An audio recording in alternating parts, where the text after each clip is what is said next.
Hi everyone, Assalamualaikum and very good afternoon. Let's start. If you remember, in last class we studied process modeling. So our focus was that how different processes in a system initiated, how they progress, and how they end, and how different processes are interconnected to each other. And in the same way, how different processes are in a relationship, like in a hierarchy, parent and child. For example, one process from level one to level two, and so on. So our focus was totally on processes. Process is functionality related stuff. Okay, so is how different functions will occur in a system. Actually, all these different chapters are part of the whole system.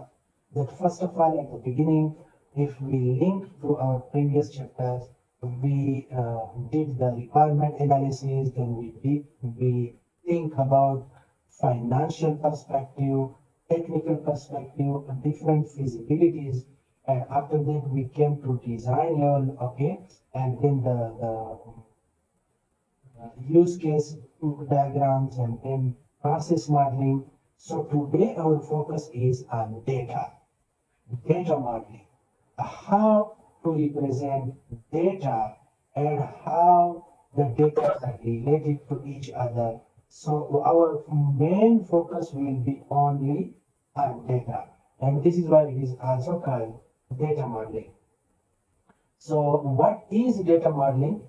Okay, and these are the outlines. So during this discussion we will study entity relationship diagram, elements of entity relationship diagram, and how to create entity relationship diagram, and how to validate. You see, the validation is actually a big component of system analysis and design. If you remember, from feasibility, we are validating that this project is good enough or not. And after that, when we design something, we are validating that the design is good enough or not. So in the process modeling, we were balancing the DFDs, okay, the data flow diagrams. So due to balancing, actually we were validating that is it balanced or not. So in the same way, entity relationship diagram, we will also validate it, that is it correct or not. Okay, so analysis, design, and validation process is going on. Okay, so what is a data model? A data model is a formal way of representing data. You see, formal way, not informally. We are representing data, but very formally, and meaning to say systematically. And that the data which is used in a system, and how data are created by the business system. Okay, and in this whole process, we will not talk about how the data are stored. You see how, okay, and where and how. We are not talking about that because that goes to processing, okay, and that goes to the physical system. We are just systematically, formally talking about only data, okay, okay, and we will not talk about uh, how this data will be stored, or who will create, okay, and how it will be deleted, how it will be processed. No, not from processing perspective. Only what data will be there, what type of data will be there, how the data in the system will be linked to each other, okay, what are the different properties of the data. So only data in a logical way. By logical way, I mean that we are not talking about physical data storage, physical data manipulation. Okay, so data is what? When we want to talk about data, so what is actually data, And when we are trying to talk about data, our focus will be from what, you can say like this, that what entities in the system actually represent data. So in a system, there anything which represent people or places or things. Okay, these three main categories represent data. So if you remember from object-oriented programming perspective, actually these are all objects.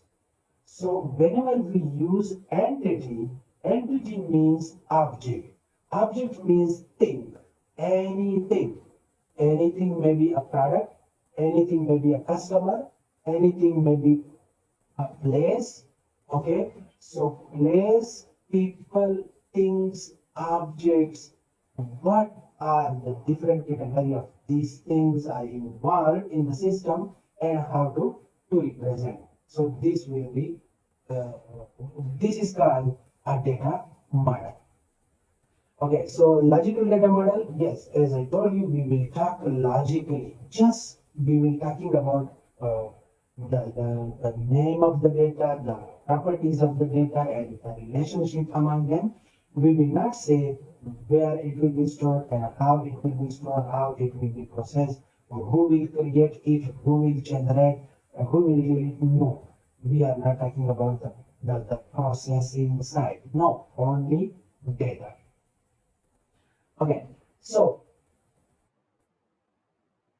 diagram. We will talk about this also. We will talk about normalization also. So all this. So what is an entity relationship diagram? It's a picture.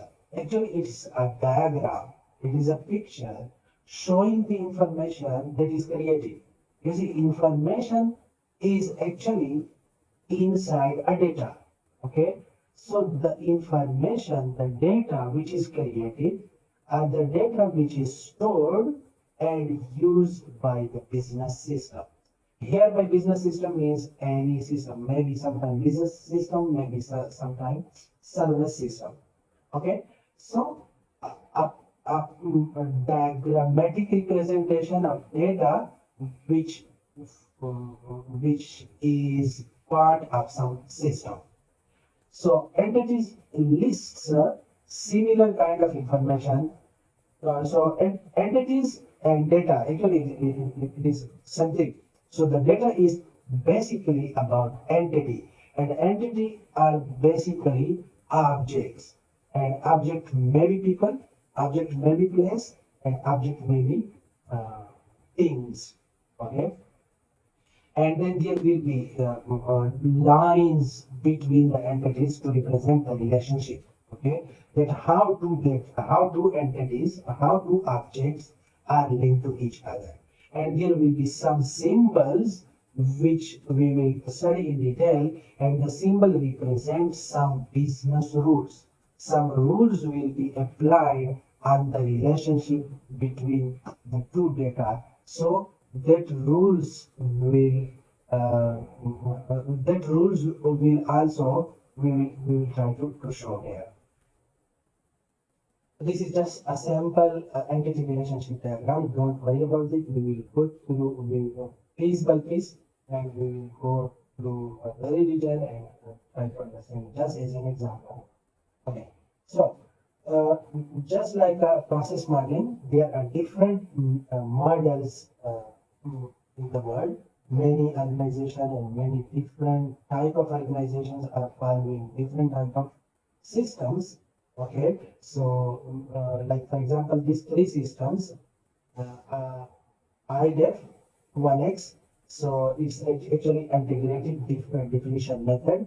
This is one way, and this method was basically introduced for designing a database. Okay, and I hope you have already studied database. Okay, so I have given the link for further detail. If you want to go, you can check this one. So this is one model to represent entity relationship diagram, and this one is another model, the middle one, the chain. Actually, the chain is basically one person. Okay, like Peter Pin Chen Chen. who introduced this model in 1947. Okay, so this model is also used to show or to design entity relationship model. The third one is the pro foot. You see, I have given a small diagram also. The pro foots are mostly like this, and there are some symbols which are very similar to this pro foot. This is why this system is called cross foot. Okay, so we will use this third model, the pro foot model, in this subject. Okay, the concept behind everyone is the same. The only difference is the diagram. So if you see that the entity in each one, the top level, okay, so the first one is showing the entity into two parts. Okay, the second one and the third one are almost same. And the properties, the attributes, you see again the two systems are quite similar. The one is showing ellipses, the other one the relationship. One is using diamond symbol. The other is just a line to show the representation, the relationship between them. So focus on the rightmost one. Okay. So we will use the crow foot diagram system. So if you look at this, there are only three symbols actually. Okay, the entity, property, and relationship. And there will be fourth one that we will use for the rules. Okay, and that is called modality. We will study that one later on. So what are all these symbols? I think we will study in detail. So you see now in the coming sections, we will talk about entity, then what is an entity, and the properties, what are the properties, and what are the relationship among them. Okay, so entity. Entity is a basic building blocks for data model. Basically, this is the main fundamental uh, component. The whole diagram is made of entity. Okay, so and we know that entity is what? It is a person, a place, even a event, things about which data is collected. So anything which have some data, okay, that will be included in the entity list. Okay, so for example, for you see, Sorry to interrupt. It seems like you're not recording. really. So, sorry. Okay, sorry. So should I start from beginning? Let's quickly go back.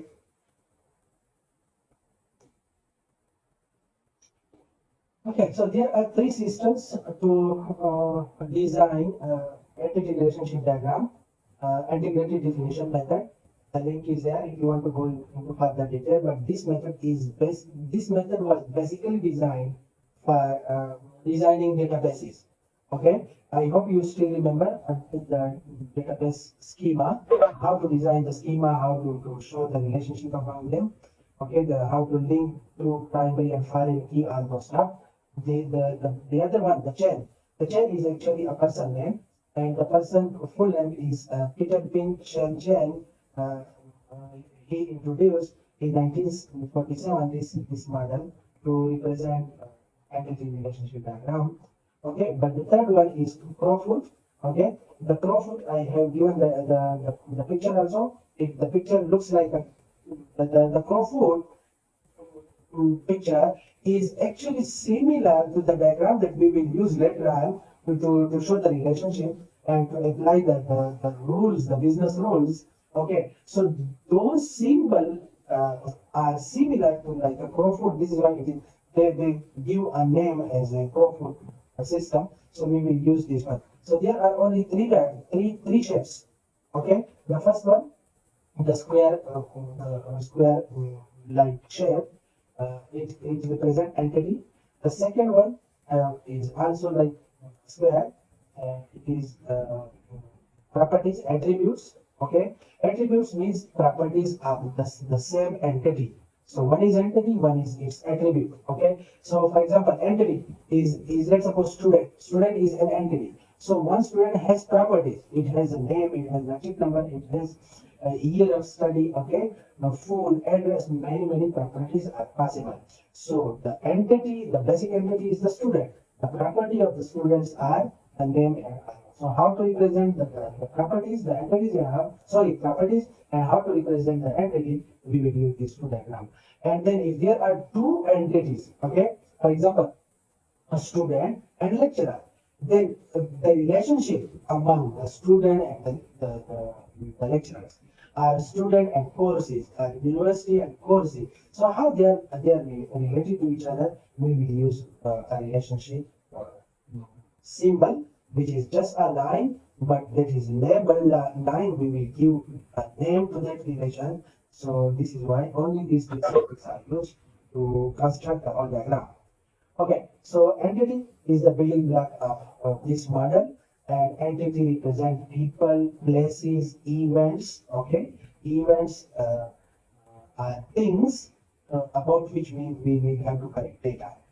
Okay, and it represents something for which there exists multiple instances. Not the point. This is a very key word.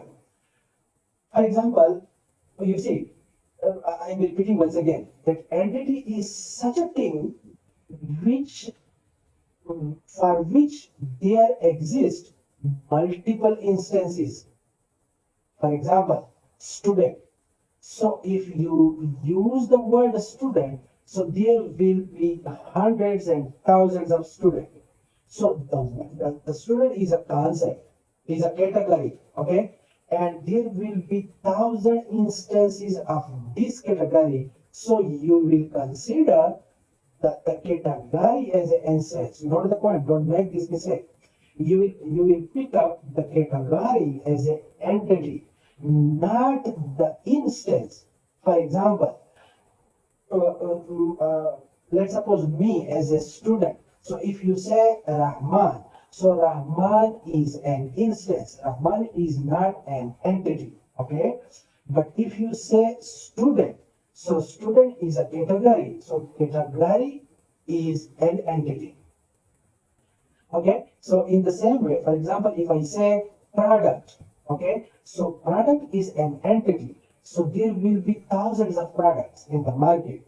But if I say price, okay, price is not an entity. Price is property of that entity. Okay, one thing. If I say, let's suppose some specific model of mobile, okay, let's suppose iPhone 12, okay, so iPhone 12 is not an entity, it is an instance of the entity, okay, so meaning to say one is general category and one is specific example of that category. So the specific example is an instance, okay, and the general category is an entity. So when you are designing entity relationship diagram, don't make this mistake. In case of student, the student example is quite easy. I hope you will understand from that one better. So student is an entity, and let's suppose Ali or Mariam, okay, is an instance of that category. So the Ali and Mariam is not an entity, okay? If we will select the general category. Okay, the examples are also given. This is another example, like for example, customer. The customer is an entity, and the instances are this: John Smith, blah blah blah, all those. Okay, now second component of entity relationship diagram is attribute. Attribute simply means property.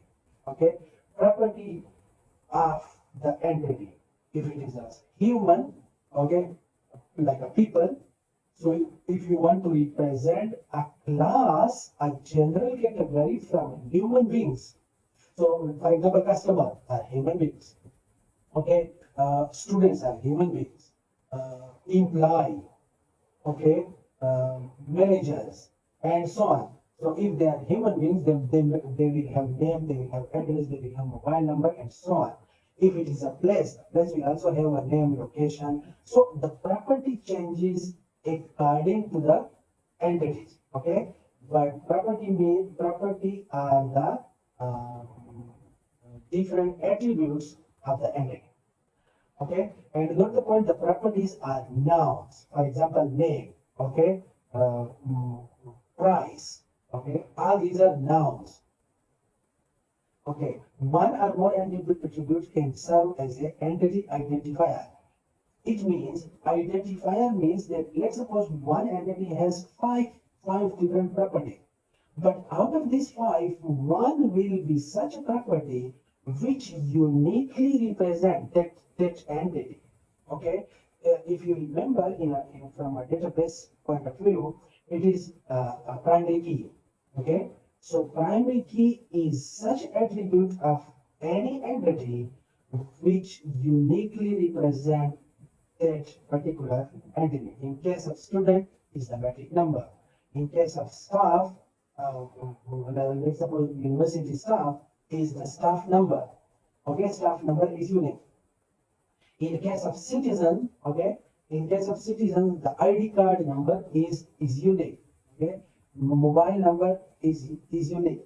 So there will be one such property which represent that person uniquely. Okay, so that we will have to specify that unique identifier also.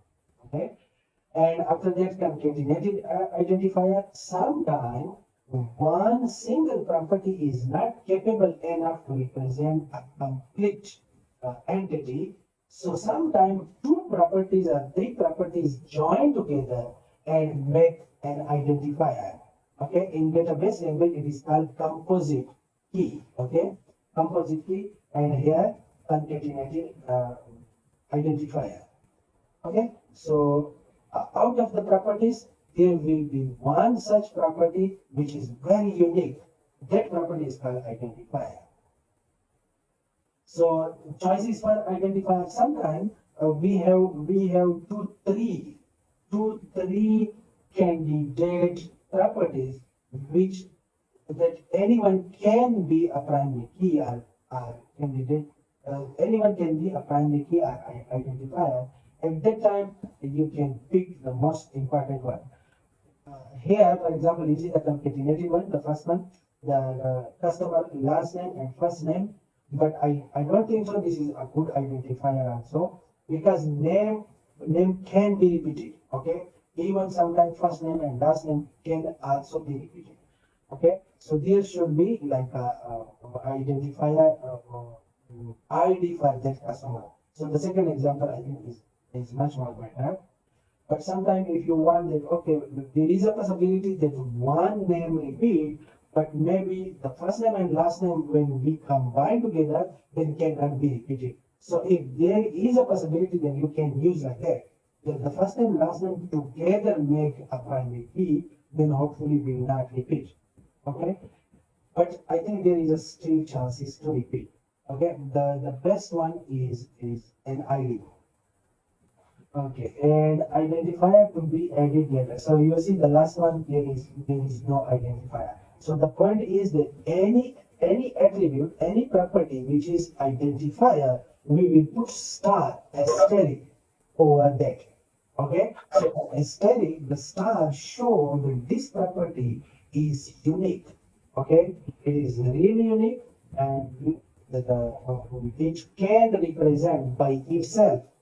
If we remove all the other properties also, only this one property can represent that entity.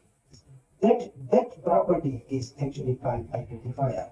For example, if I don't know your name, if I can't remember your face and anything, but if I know your metric number, I can deal with your data. Okay, so you, in case of student, the student metric number is enough to completely represent a student. I hope it's clear. Huh?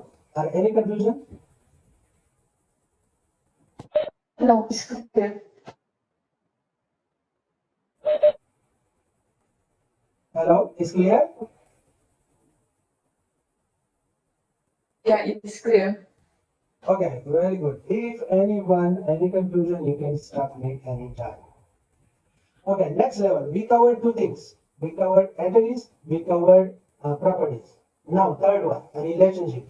How the two entities are linked to each other. Not the point. Properties are not linked to each other. Entities are linked to each other. Okay? For example, a student. Student will be linked with courses. Student as a whole complete category will be linked with another category. Not like this, that one property of a student is linked with other entity. No. Okay? So the relationship are association between the entities, and every relationship has a parent entity and child entity. Okay? Sometimes it's a parent child. Okay? Most of the time it's a parent child, sometimes not parent child relationship.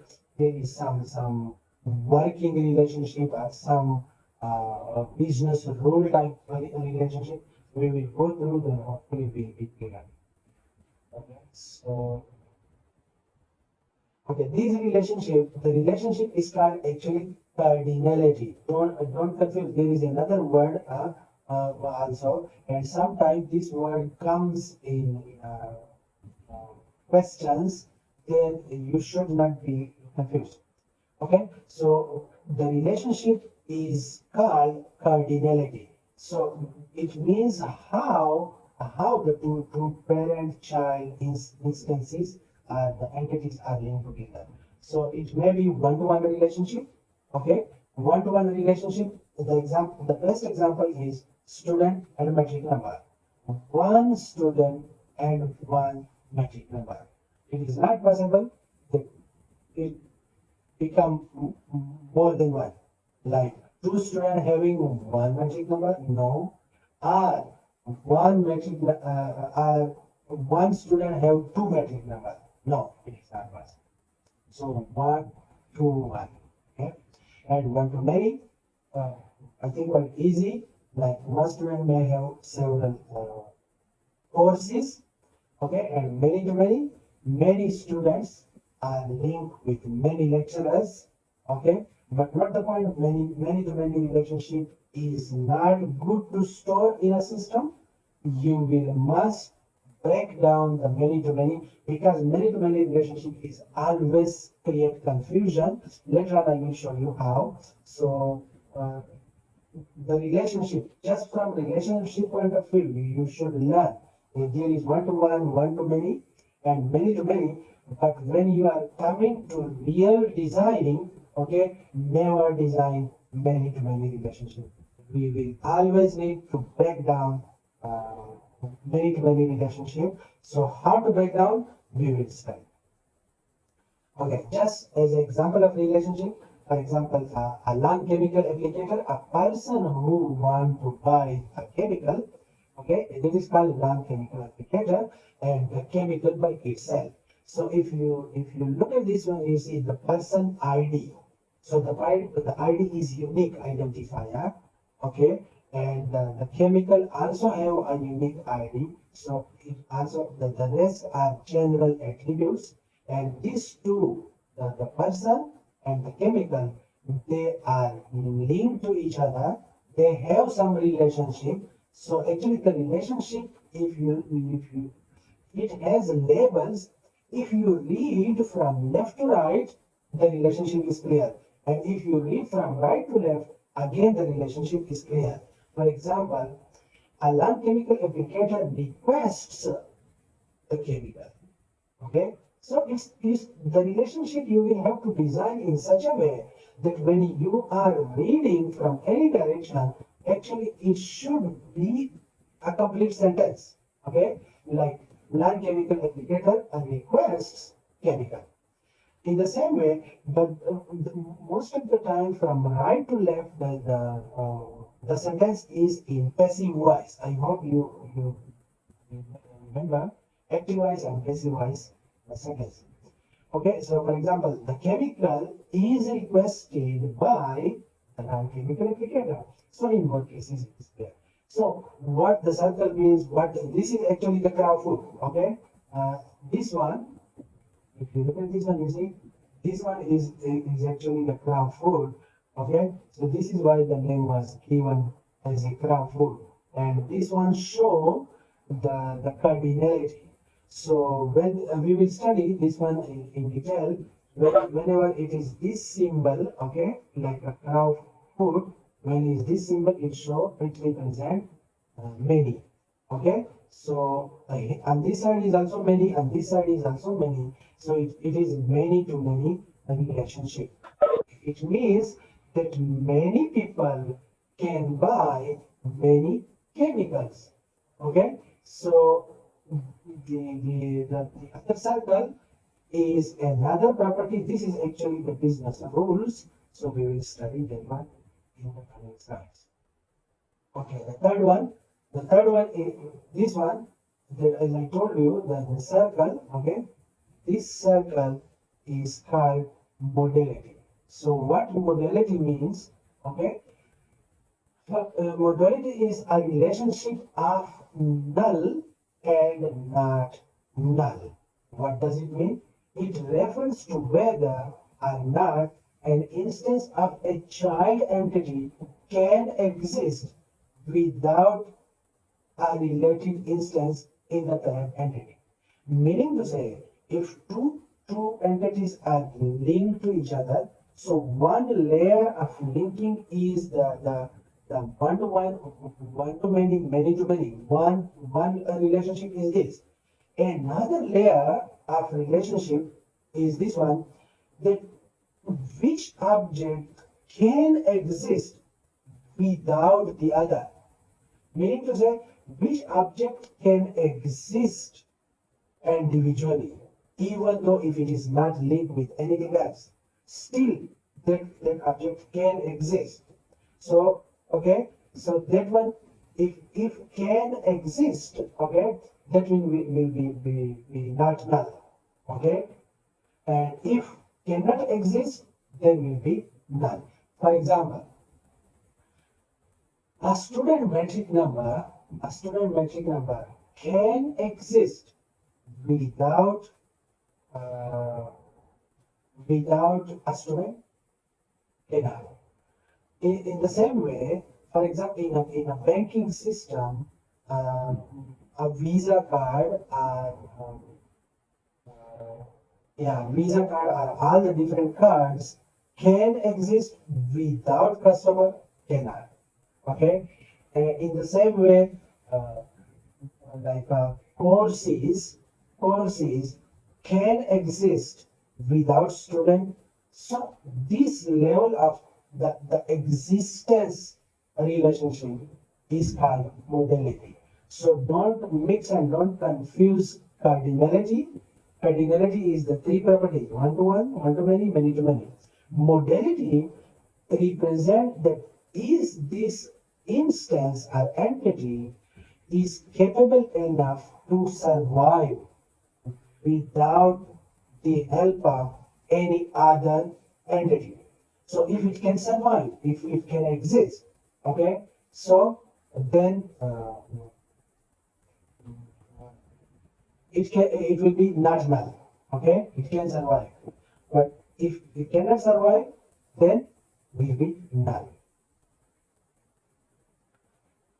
Okay, next component. This is not part of data entry, what is called the ERD diagram, entity relationship diagram, but this is actually, we will not show diagrammatically this component, the data dictionary, but this is also one component of data diagram, mostly when we are going to real applications, okay, at that time we are using data dictionary. So data dictionary is nothing, it is further detail, further explanation of a data. Okay. So for example, if I say student is the entity and student name or student metric number is a property, is attribute. So if I want further detail about the metric number, okay, That further detail is called data dictionary. Okay, data dictionary simply is data about data. It means, for example, if I say that, let's suppose the metric number will be 5 digit. So you see, this is information about data. If I say it will be in this order, okay, the first number must be this, the last number should not be this. So this type of information about single attribute is called metadata. If it is confusing, let me show you a real example. I think I was checking. Yeah, this one. Okay, I will show you. These things are related to database management systems. So entity means actually in database concept, entity means table. Okay, so entity and object and table, these are same terms. Okay, so if you open this one, let's suppose this, I just created a student table here in Microsoft Access. Okay, so just to show you the metadata. Okay, so if you see the ID of the student, ID number and metric number of the student, so this is one data. Okay, so this data, if we talk about in further detail, you see that it will be long integer, it will be incremental in nature, its formats will be how, its caption, it will be index or not, its general. But you see, not only this level, if you see in the long integer, here you will see a further detail of that increment here on the right side, you will get further detail. So it's like a three-layer of information about single entity. This is called metadata. I hope it is clear. In the same way, if you go to the name of the student, so you see its field size is 255. You can define its format. You can define input mask. Input mask is such a property where we define the way how to enter the data. Okay, but we are not, this is not included in our course here. Okay, so validation, blah, blah, blah. All these are information or data about this data, which is also a data. The name is also a data. So data about data is called metadata. Okay, so and we store that one is as a data dictionary. Sometimes we call it metadata also. Okay. Example of dictionary, all this, so just keep it. I already show you the access example. Okay, now second next component, how to draw ERD diagram. From where I should start, what will be my starting point, and how to proceed. Okay, so drawing of ERD diagram is iterative process. Meaning to say, you will draw one time, then you will see, you miss something, or you mislabel something, you will remove that one, again update, and again update, and again update. So it's like a trial and error type of system. So maybe by first time you cannot draw a complete, very well ideal type of ERD diagram. So it's like a incremental process. But the basic steps are like this. That number one, first of all, identify entity. I hope you understand now what is entity. So person, place, things, objects are entities. And in case of database concept, you have already studied database. In case of databases, every entity will become a table, okay, in database. So each table will represent one entity. And if you remember, there were primary key and foreign key relationship among the tables. Actually, the same thing is here. Okay, there will be different identifiers which are linked to each other. So on the basis of that identifier, there will be relationship between them. Okay, the relationship will be one-to-one, one-to-many. Okay, and after that, add the attributes to the entity. What are the attributes? For example, student, then name, blah, blah, blah, and then draw a relationship among the entity. So if, for example, one is student, another are courses, another are university, and so on, different entity, then uh, draw the relationship between them. In case of business system, one will be customer, one will be product, there will be a card system. So the product, the card, and the customer, okay, there will be many other entities also. Maybe like suppose the address is you can show as a complete separate entity, even though it is a property, but you can separate if you want. Okay, so the starting point is to identify entity.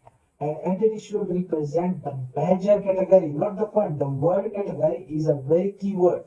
Okay, it will be a category. It will be not a property. Like in case of student. Okay, student is a category. John is one example of that category. So you will select the general category, not the specific name. And if you begin the data model using a use case, okay, so you can use the use case diagram also. Look at the major inputs and outputs of the use case. So if you go back and look at your use case diagram, every use case diagram has input and output. So actually the input and output is an entity. And in the process model, you see, actually all these structures are interlinked to each other. In the process model, you have already designed the DFD there, okay? So if you have the DFD diagram, look at your previous DFD diagram, you will find their data stores, you will find their external entities, and you will find their data flow, okay? The only thing that you will not bring from process model to data model are the processes only. Just remove the process, the rest of things, okay, the data store, the data by itself, the external entity, okay, all those are actually your entities. And this is also one way of checking your diagram. That if let's suppose your DFD represents some entity, and in your ERD diagram that entity is missing, so it's also a problem. Okay, so and it is also a problem that if let's suppose in ERD you add new entities that you never discuss in DFD, so that will also be some problem. This is why it is called that these diagrams are actually iterative processes. It is also possible that from entity relationship diagram, you go back to your DFD and you correct your DFD because now you realize that oh, there is something missing in my DFD. Okay, so it's a iterative process. And after that, the information that describes each entity become attribute. Okay, like product, then product price, product model, okay, the product expiry date, and so on and so on. All these are the properties which is called attributes. Okay, and in database, the columns of a table become attribute. Okay, a row, not row. A row is one complete entity. Okay, but the columns become property. And in third step, you will apply different relationship, okay, how they are linked to each other. And you see, the relationship is composed of two things. One is cardinality, one to one, one to many to many. Third one is modality, that that one thing can exist without the other, okay, or how they are linked to each other. Okay, in that case, that is called modality. For example, when you are representing a student, okay, with course, then you will say that one student, okay, can register for many. Okay, so the one and many. And is it possible, the modeling, is it possible that there is a student and he or she don't have any course? Student without course can exist? Hello guys? Student without course, without any course, can exist in university?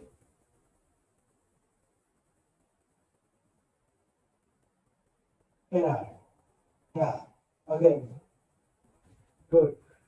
What about the reverse? Course can exist without student?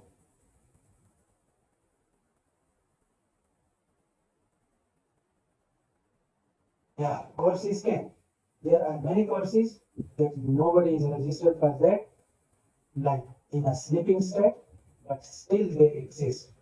Okay, so you see these two type of relationship you will have to apply.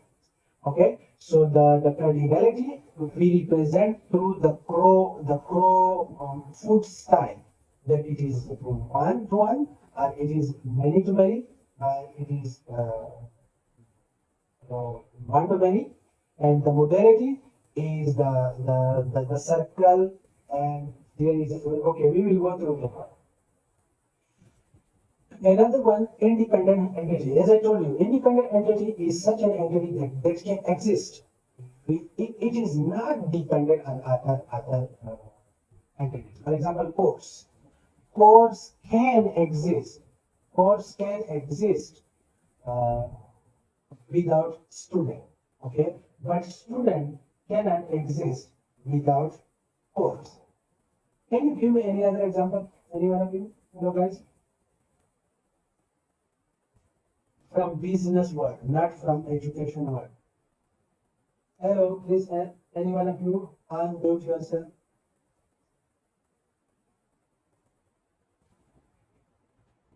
Nobody want to talk.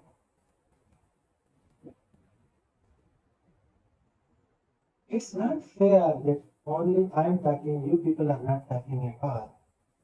Hello. In business, any example? Oh my God, all of you are there or no?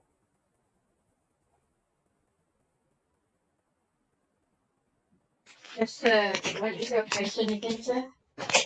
You see, it means you are absent-minded or maybe you are not there.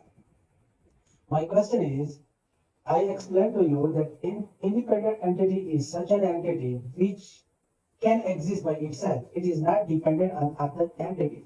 For example, a course. A course in a university can exist even if no student register for that, right? But student cannot exist without subjects, without courses. So any other example? It's not a good example actually. They both are independent entities. They don't have dependent on each other. Product by itself can exist, and customer by itself can exist. Any other example which cannot exist when they are dependent on each other?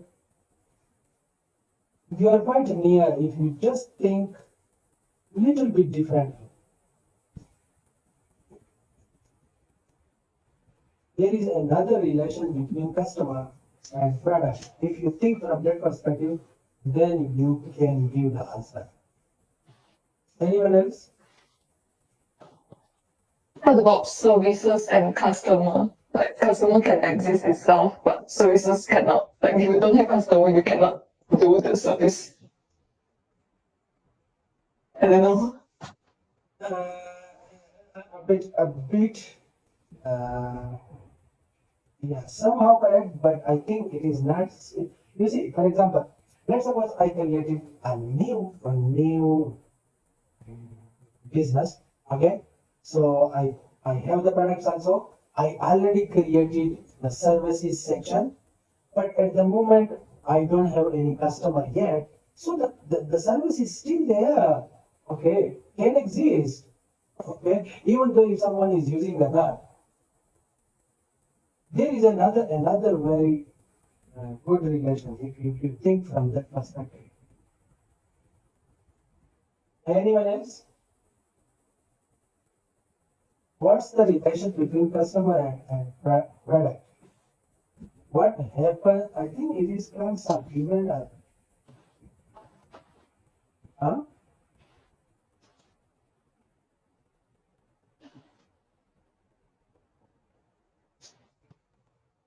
Oh, hello guys. Sales and customer, like Services and custom. sales, Services and sales, custom. What? SAL. SAL, yes, like what Yeah, Keating yeah, said sales. just now. Yeah. Sale is dependent while customer is independent. Sales are dependent.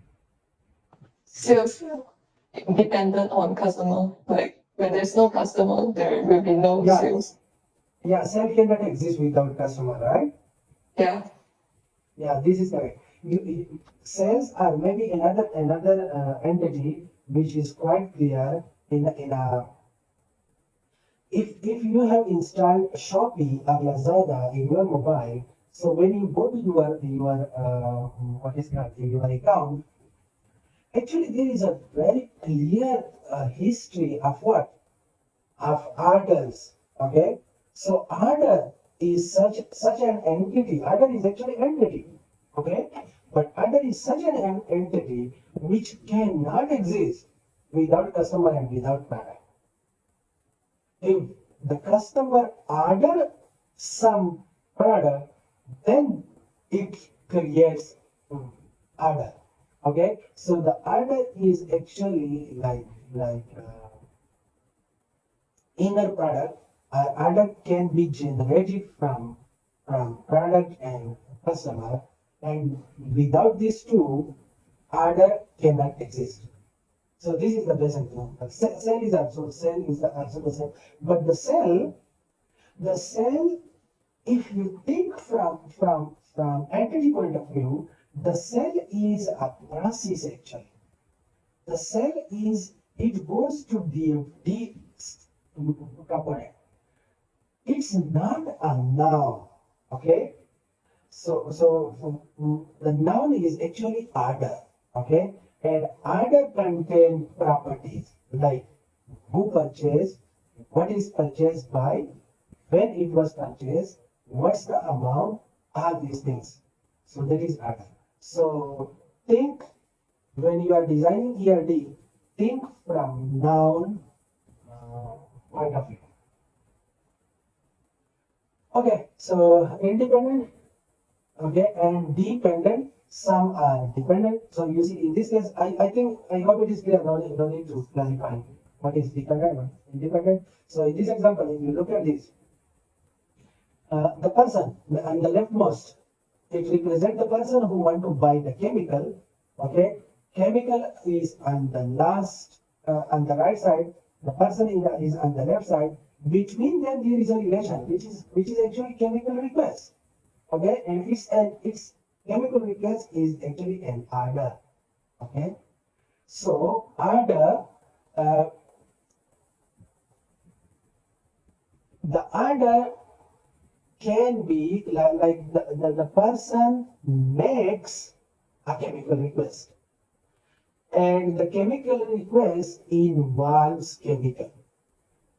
Okay, and if you read from the right, that the chemical is involved in the chemical request, and chemical request is made by the person. Okay, so you see, this one, 2, the double slashes, the small bars, it means one.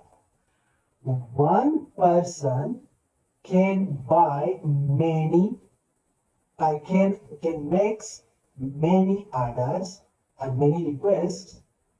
Okay, and you see the circle means that it cannot exist by itself, null.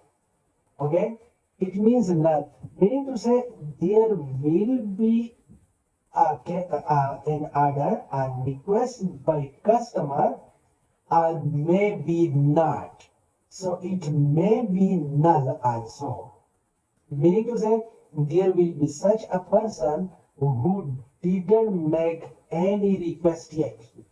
Okay, so if no request, it will not involve any chemical also. So the circle means that the value for this may be null, but the value for the person, for the customer, and the value for the chemical cannot be null. Okay, so anything whose value can be null, okay, you think from table, from database perspective also, that when you are designing a database, so you are creating such a property that maybe it is optional. If the user want to enter a value for that, so it's okay. If doesn't want to enter, yeah, so yes, circle means null. Not null, can be null. Okay, there is a possibility to be null. For example, uh, one person may have a chemical request. So in this case, it's not null. But let's suppose another person didn't make any request yet. So in that perspective, in the other person perspective, the request is null. Okay, so it may be null, it may not be null. So we need to say there is a possibility to be null. Okay, so that one you will represent by the circle. Okay, and this property is called modality. Okay, modality. The other one to many to many, which represent uh, cardinality. So you see, actually, if you remove in the middle one, the middle the chemical request, then the customer and the chemical, they are in many to many relationship. Okay, like many people can buy many product. Okay, if you go to any shopping mall, you can buy many things. And in a shopping mall, many people can go. Only you will be not the only one to go. Many people can go and they can buy many things. So you see, many to many relationship is always bad. Okay, in case of databases, and why it is bad, I will show you. Actually, the reason is that there will be too much repetition. Okay, and that will waste a lot of memory. Okay, so how we must break down the many to many relationship by inserting another entity. Like in this case, the chemical request is inserted between these two, and now there is no many to many anymore. There is one to many, okay, and many to one. Okay, so in that case.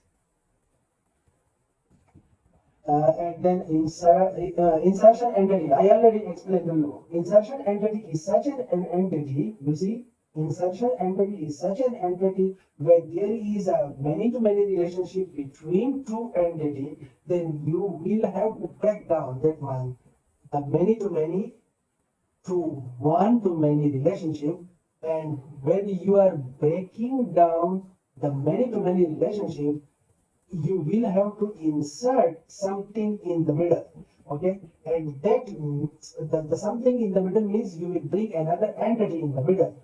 Okay, and that entity is called insertion entity. Okay, all these are the steps. You see, number one, there are three steps involved in adding an insertion entity. Number one, for example, remove many to many relationship type and insert a new entity. You see, why the question is why we need to remove? What's the problem with many to many? As I told you, the problem to many is that there is a lot of repetition of data. Later I will show you, you will see in the form of table how, what type of repetition is there. So there is a lot of repetition of data, and when data is repeated, it wastes memory. So this is why many to many relationship is not good. So remove that one, okay, and add one to many relationship. You will insert a new entity between them, and that new entity will create one to many, one and many to one. And name the insertion entity. Of course, you will have to name it. For example, Sorry. For example, student and courses. Many students can register for many courses, right? Many students can register for many courses. Can or cannot? If I Can. say here, can, right? So if I say this is student, and if I say here, this is courses, okay? So the relationship between this and this is many to many, right? Many students can register for many courses. So how to break down this two? This many to many relationship. It is many to many, right? Any idea?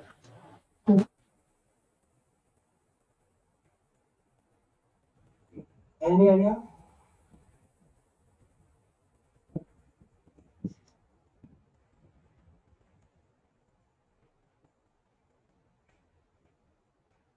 No idea?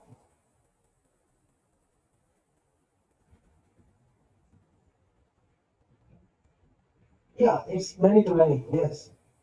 But I want to break this many to many into one to many relationship because many to many is wrong according to these steps. I want to apply these two steps here. So how to do? We need to insert an entity. What entity we can insert in the middle? Huh? What should I name here? When you are registering for course, what you are doing? Think from that perspective. I 50% actually I give the answer. I give you tips.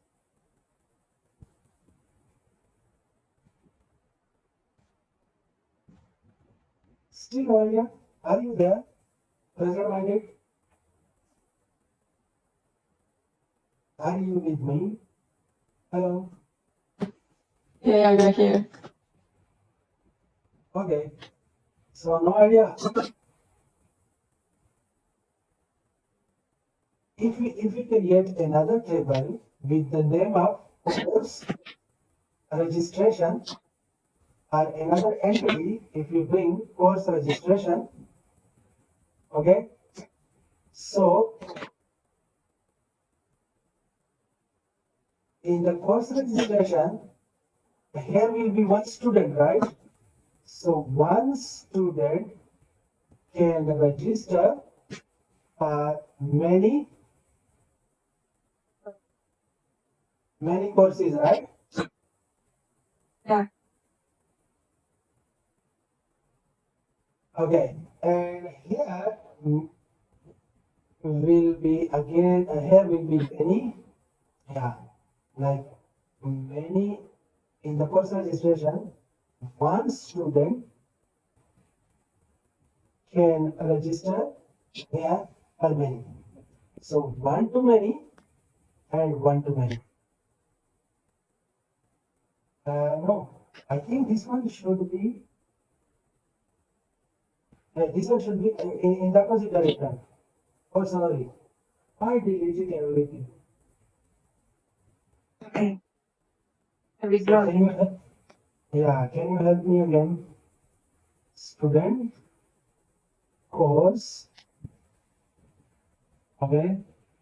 We are this between this student and courses is many to many relationship. We want to remove by insertion entity, and that insertion entity will be course registration table or course registration entity. So in course registration table, one student, okay, one course will be one time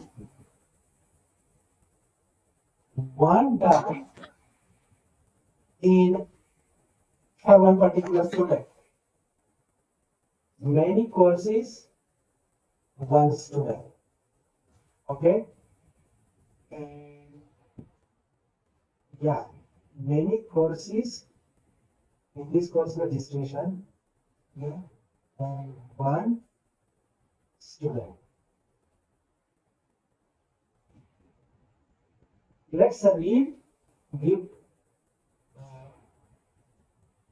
courses are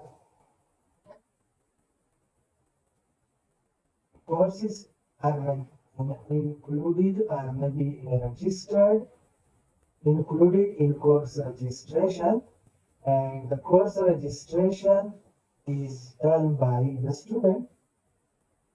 Our students do the course registration,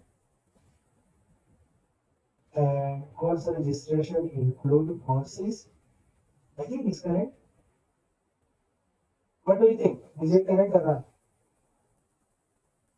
We need to add the circle thing. We need to include. So you see, you will have to include here the circle. The student cannot exist without course registration. Okay, and here the course can exist, but the course registration cannot exist. Like this. Moderate. Now it's complete, right?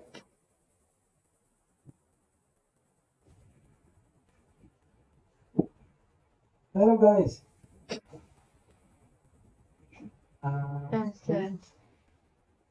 Yeah. Okay. So in this way we need to insert an entity to remove many to many relationship. Okay. Oh, another best example was already there. Okay.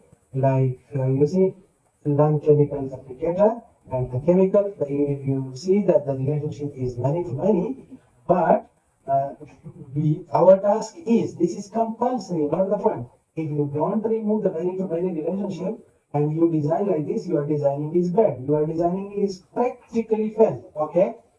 If one day it will fail. Okay. If you design like that. So you will have to remove this many to many relationship by inserting another entity. Okay. And you see now, if you see there is no many to many, there is one to many and many to one. Okay. Many to one. I think it's clear. I'm not clear. Hello guys. Any question? Yes, no.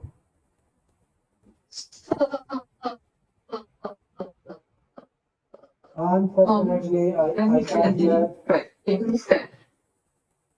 Sorry, your voice Am I is not audible? clear. Hmm?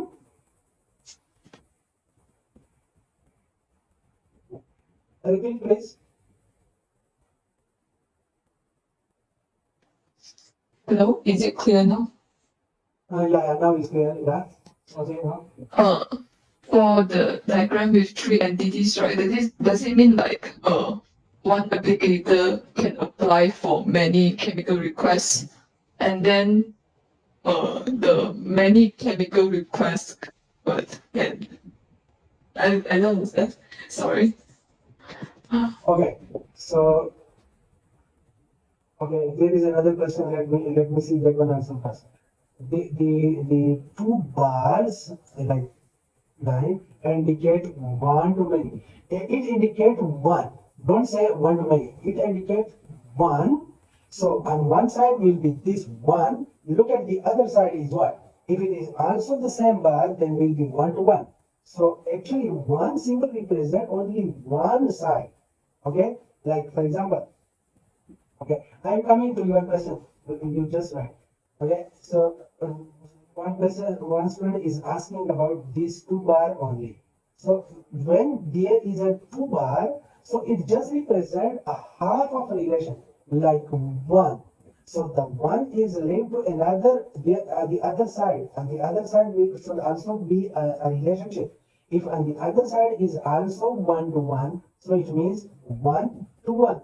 And if on the other side is many, okay, like this, sorry, if it is like this, okay, then is one to many. So my point is that only this thing doesn't represent a complete relationship.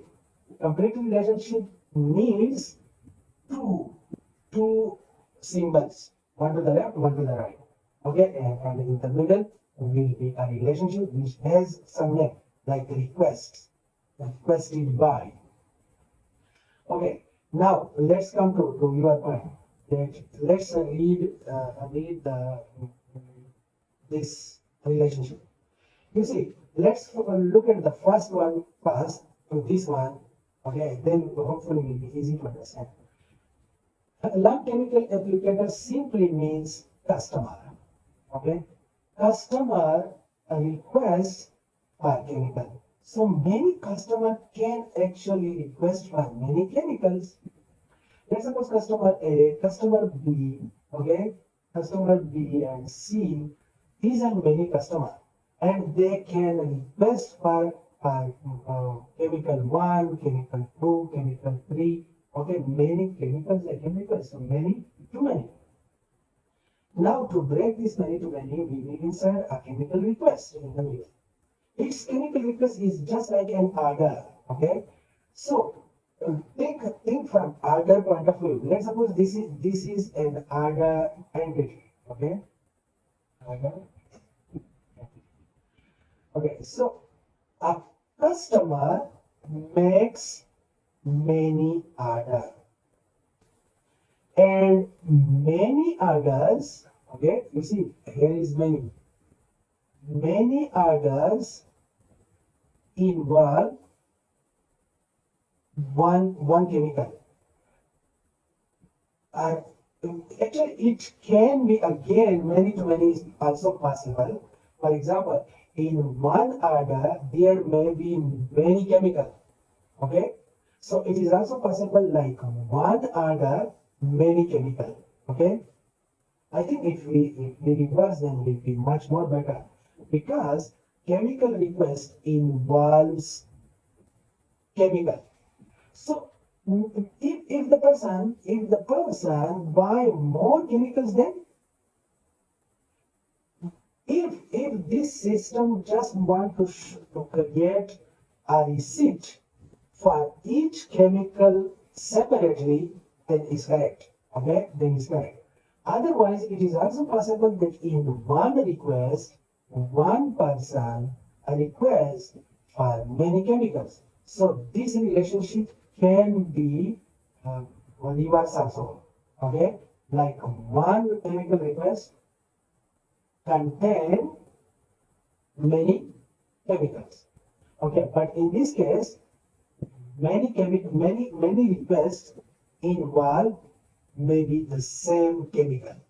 Meaning to say, A can also buy the same chemical, B can also, so the request by A, okay, the request by A contain the same chemical, and request by B contain the same chemical, and request by C. So requests, orders are more, this is why many, okay, orders are more, and all the orders contain the same chemical. So this is why it is one. So it is also possible.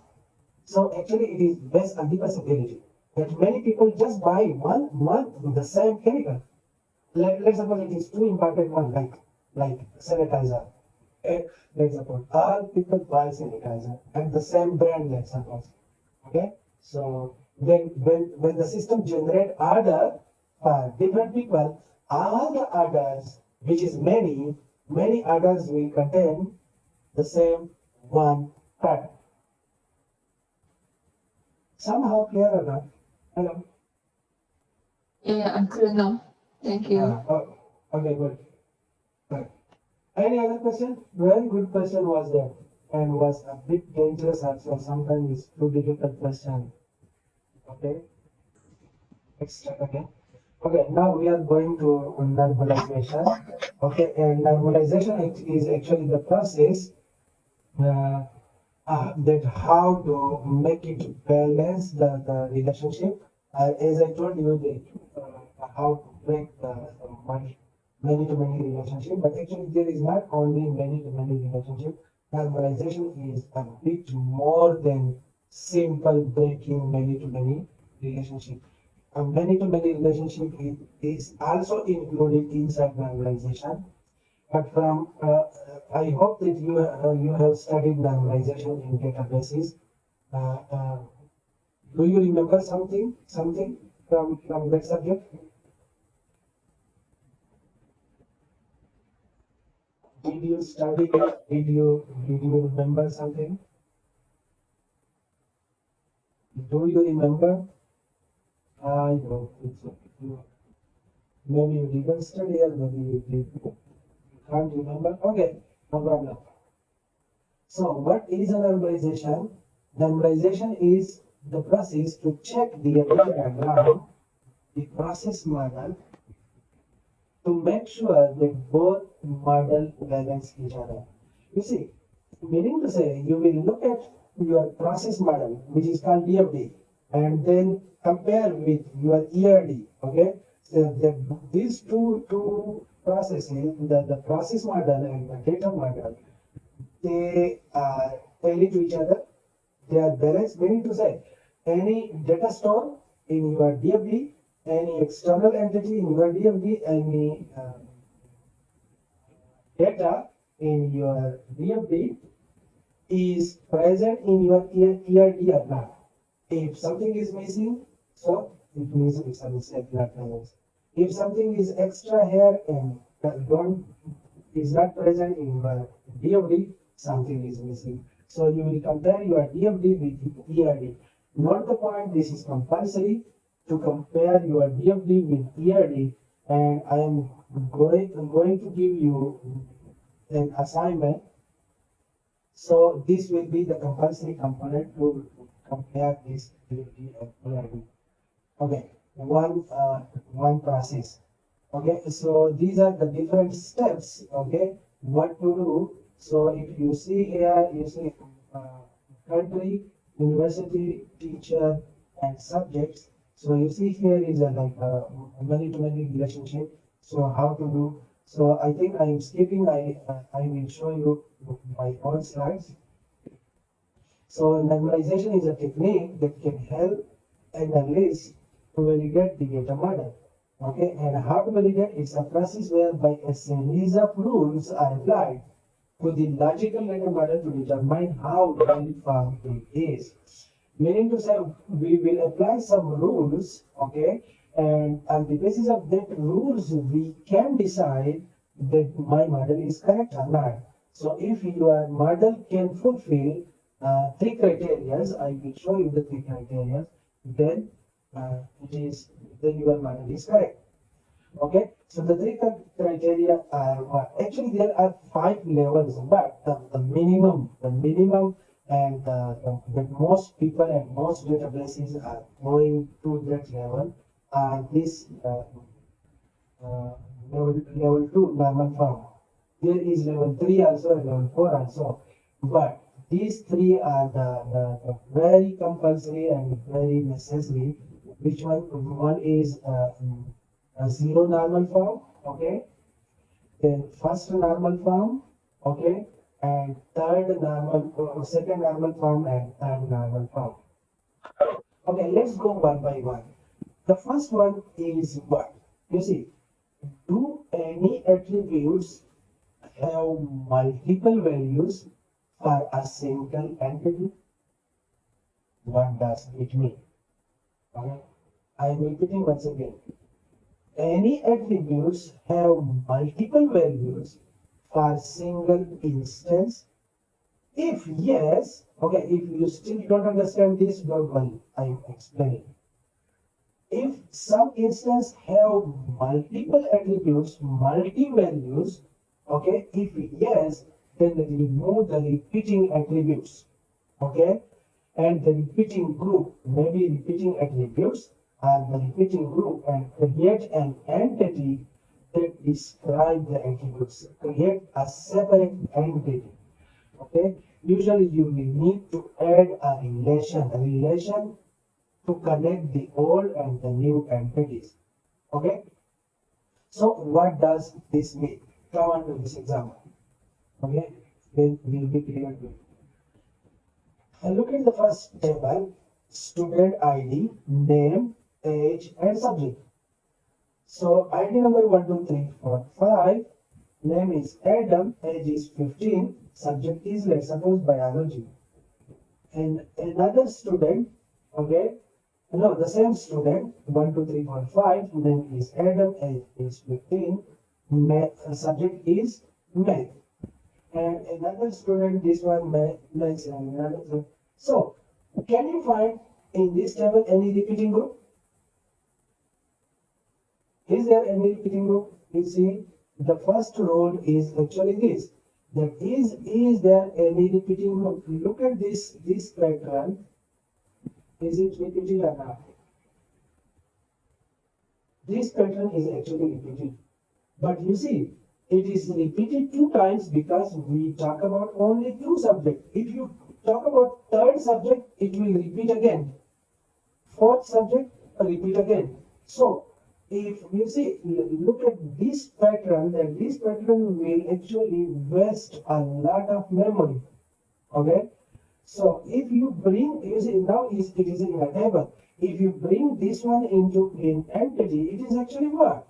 It is a student and course. It is a student and course, and it is what? It is many-to-many relationship.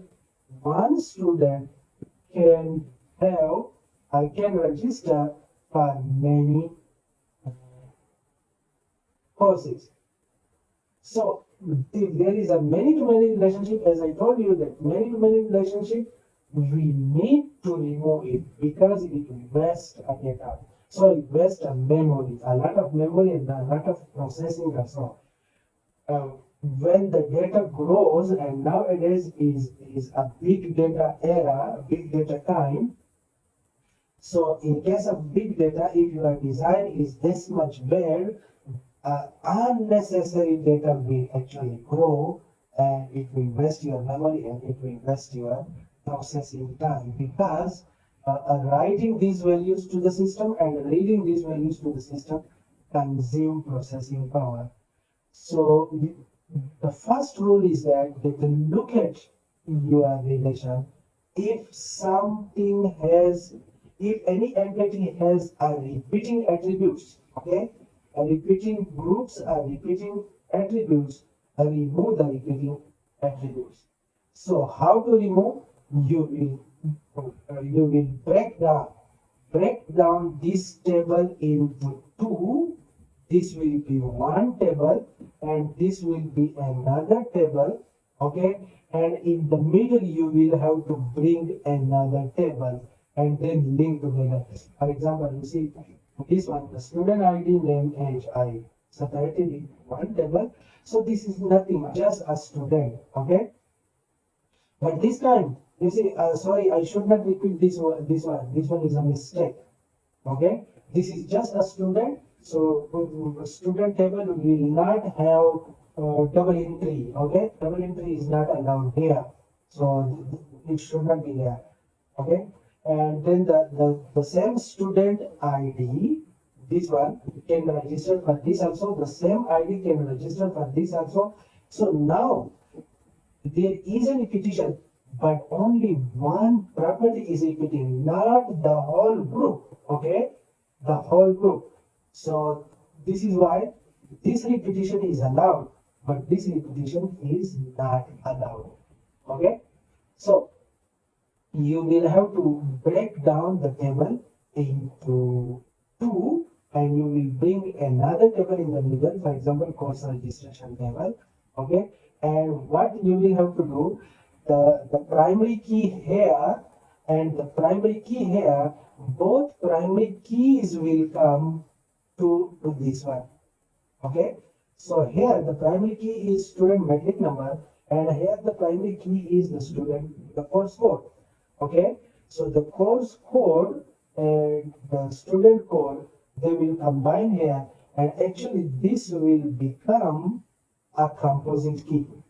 Okay, a composite key. Composite key is such a key which is composed of more than one columns. Okay, meaning to say here in this table, the only one column doesn't uh, doesn't show meaningful information. When these are combined together, so it show information now. Like this student registered for this course. Or if you just say this student, so meaningless. Okay, so now is a composite key. So the summary is that in normalization, first look at your entity relationship diagram. If you can't think from that perspective, then think from table perspective. Okay, create a table for that entity and think like this. And if there is any repeating groups or any repeating data, okay, and if there is a possibility of repetition, we remove the repeating group. So removal of repetition group is the first normal form. Okay, and when your data is in this format, so it is now in first normal form. Any confusion here? Hello guys. Yes or no? It's clear. Okay, good. So go ahead. Next rule. Come to the second one. Is the identifier? Identifier is the key. Okay, the primary key composed of more than one attribute. If the primary key is composed of more than one attribute, it's okay, no problem. It is possible that the primary key is composed of more than one column. But if so, are any attribute value dependent on just part of the identifier? Okay, let's suppose there is the primary key is composed of two values. Let's suppose metric number, okay, one, and another one is, let's suppose, course code. Okay, if it is composed of two columns or two identifier, then if the same table has further columns, okay, one will be this column, okay, one is this column which is the primary key. If there is another column, so if there is any column, let's suppose this column only depend on this one, on part of the composite key. You see, if so, are any attribute value means any column value depends on just part of the identifier. If this happens, then it is still not a good relationship. Then remove, it is called partial dependency. So the column is partially depending. The column,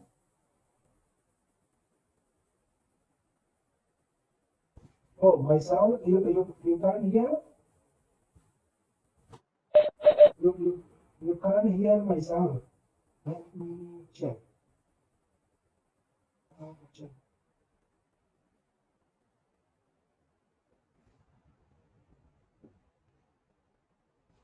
Let me see.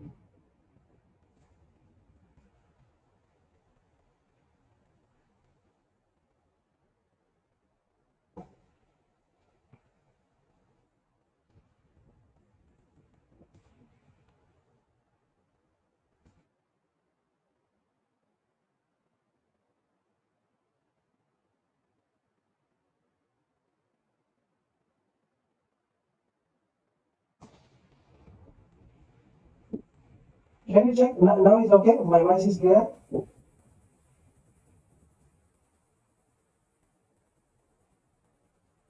Okay, so hopefully now we will be clear. Okay, so we were talking about that if there is a partial dependency means that if one column depends on part of the primary key, if primary key is a composite key, and one column depend on part of the primary key, this is called partial dependency, and to remove the partial dependency also. And when you remove the partial dependency, then your system will be in a second normal form. What does it mean? It is like this. So let's suppose you have a table, student project. Okay, So this table storing information about students and the projects that they are participating in. So student ID and project ID. So you see it is a composite key. Okay, both are, this is a composite key. So in this composite key, if you see the name only depends on this part. Okay, on this part. This name doesn't relate it to this ID directly, and the project name depends on the ID, the project ID. So some column dependent on one part and some column dependent on the other part. So this is called partial dependency. So this partial dependency is also not allowed. It is not a good design. And it will also create repetition. And sometimes when you are searching, you will not get a quick search result. Okay. So what to do? Break down this into two and link by ID. For example, student ID and student name. And this student whose ID is this and name is this, he or she is participating in this project. So you see now the information is there. And all the project information should be separately stored. Now how they are linked together. This is also possible. This is also possible that you can create another table and that table only contain what? Can you give me an idea? Hello? Exactly like the previous example, you can create a third table in the middle, and that third table may have just both the IDs only. So student information, totally store all student information separately, store all project information separately, and then which student participate in which project, just put the IDs like 1, 2, 3, 4, 5, and project number 1. And another student, which project, another student, which project. It is also possible. Okay, this is one possibility. One possibility. This is second possibility. So it depends upon. Okay, so this is the removal of partial dependency is the second normal form. Third one, and not the point, you will must go on to third normal form. When you reach to third normal form, your design is not the best, but is good. Okay. Because there is further possibility also, but that is very advanced level. We will not talk about that. Okay, so third level is what? Do any attribute value dependent on an attribute that is not part of identifier. You see, it is just opposite of the above. Previously, one column was dependent on part of some identifier. Here, non-identifier column dependent on other non-identifier column. Okay, so I hope. Okay, so if it is exist, then remove this also, and I'll attributes and so on. So what does it mean? It means like this. That let's suppose you are storing student information. Okay, so you are storing student information. So student ID, student name, student cities, the zip code. Okay, so now if you see, the zip code actually not depend on the student. It doesn't depend on the student. It depends on the city. And city is non-primary key. It's not a primary key. Primary key is student ID. So this column is dependent on non-primary key column. A non-primary key attribute. So when this type of dependency exists in your designing, in your ERD diagram or in your table, not the point ERD diagram when you are look from database point of view, it is a table, and when you are look from system analysis point of view, then it is ERD. this dependency is called transitive dependency, and we know this one also. This one is also not allowed. So what you can do, you can separate this one into another table, like all the cities and their zip codes you store separately, and later on just put the zip code. From the zip code, actually, you can find the city, the location information. You see, the city is not there anymore. If the zip code is there, you can find out. You can calculate from here. Because you see, by this zip and these are linked together, you can easily access the city.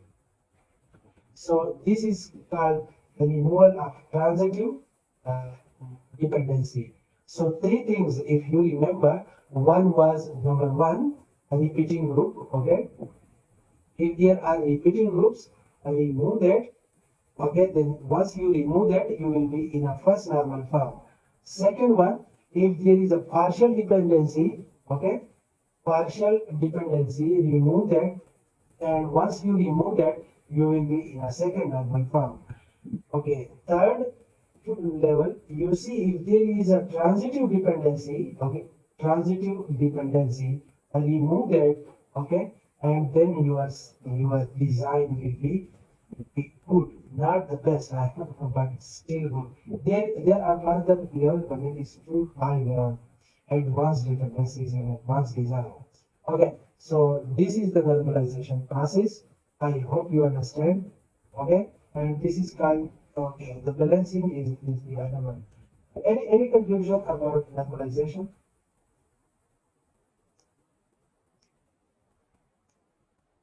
In databases, the normalization actually play a very important role. Whenever you are designing a database, if you can design a normalized database, then it means you really understand databases. You really understood the database management system subject. If you can't normalize, it means you are confused. You cannot design a best system. And this system actually, when the data increases, it affects the memory, it affects the fast, the speed up, the speed response of the system. Okay, and this is why the systems become fail and when they grow up. Any question or no question? After that is a balancing. Okay, so the process model and the data model are interrelated to each other. The DMD and ERD, they are related to each other. Although the process model focuses on the business process functionality wise. Okay, but the ERD depends on data only. But these two data components of the DMD need to be balanced with each other. It means that any data that you have represented in your DFD and you didn't represent in ERD, it's a mistake. You must go through again and compare and link them together. The same thing from opposite direction also. If you have represented something in ERD and it is not existing in DFD, so something is missing again. You need to balance it. Okay, so so for this purpose, there is one technique how to balance it and how to find out the DFD and the processes. The DFD and ERD, they are balanced or not. For that purpose, there is one technique which is called crude matrix. Okay, CRUD stands for creation, reading, updating, and deleting. These are the four basic operations on every database. Okay, so these are the only possibility in databases. Maybe you can create data, maybe you can read data, you can update data, you can delete data. There is no other than these four operations on data. So you draw a table about this and let's see how is it. It is like this. But you see, look at the top part. This is actually your DFD, okay, data flow diagram. So in this data flow diagram, you see there is a data like external entity, the data store M, then the external entity Y, and the data store P. These are your data. This should be in your entity relationship diagram. Okay, but in group matrix, you will write in the first column all the entities and maybe its attributes and the processes, the process C, the process E, and the process D. These are the processes. Now, go through one by one. The data M, let's say you see, look at the data M, data store M. If you see the data, the process C is actually reading, it applies all the four operations. You see the arrows are up, direction. Meaning to say the process C can create data and write their new data here. Okay, and it can read back data back. It can update, it can delete. So all four operations are there. This is why entity M, the crude four operations are there under C. But if you look at process E only read from this, it doesn't write something there. It doesn't update anything, it doesn't delete anything. Okay, it only reads from it, so this is why only R. And the same goes for E and the same goes for D. You see this one. Okay? So you will go, you can draw a table like this, go through each attribute and link with each process. The process apply what type of operation on this data. It apply crude or not. So how they are linked to each other, and then you can see the relationship among them. If this example is not clear, this will look at this one. You see, for example, role of people and actions of people. Okay, and maybe role and object. When you look at the second one is a bit more clear, like sales VP. Okay, and the objects like order, invoice, customer, employee, sales manager, or anyone. So you can pick up anyone and look at the order. Let's suppose the manager can create order, can read order, can update order, can delete order. The one E there is a mistake, is a typo. It should be crude, okay? This E should not be there. Okay, so in the case of invoice, the same. So you see, some people are not allowed. You see, these are the rules, okay, rules of business. That the sales representative is not allowed to create an invoice. He or she is not allowed to update an invoice, okay? And he or she is not allowed to delete an invoice. So actually, this table show us not only the relationship, but it show us the business rules also. So this is another technique to check that your system is correct or not. So for example, if your diagram show a lines or relationship in such a way that allows the salesperson to read and write, it means it is wrong and you should change it. Okay? So you will have to look from this perspective also. So this is another way to check your system that is it balanced or not. And that's all for today in this chapter. If any question, you can